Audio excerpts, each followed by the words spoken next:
Regardless of what you use for managing your task, it can be Todoist, Notion, Asana, it can be Google Tasks, or whatever you really want. You can connect it to Alice.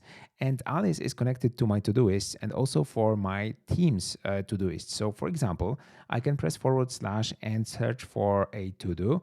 Now I can set read book tomorrow 8 p.m. and this will be sent to my list.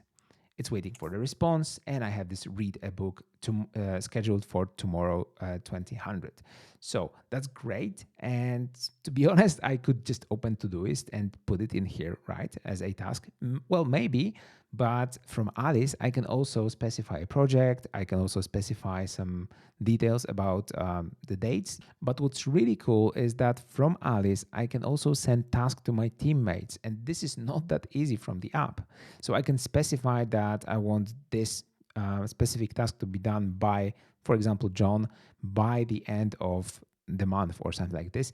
And this will automatically add it to his list. The snippet looks like this. I'm going to show you the prompt. So we have the task here. We have the person who is responsible. This is how I divide those tasks between the teammates, and priority, complexity. I can also add the due date, things like that. So this is really simple.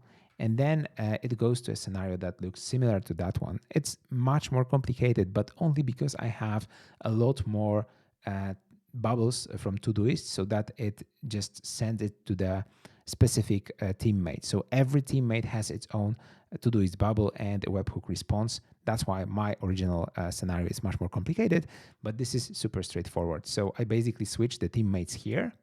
And then depending on the teammate, I set the task for a specific person and I return the response to Alice. That's it. I hope you'll make your own version of it and use it across your teams and save a lot of time with those snippets.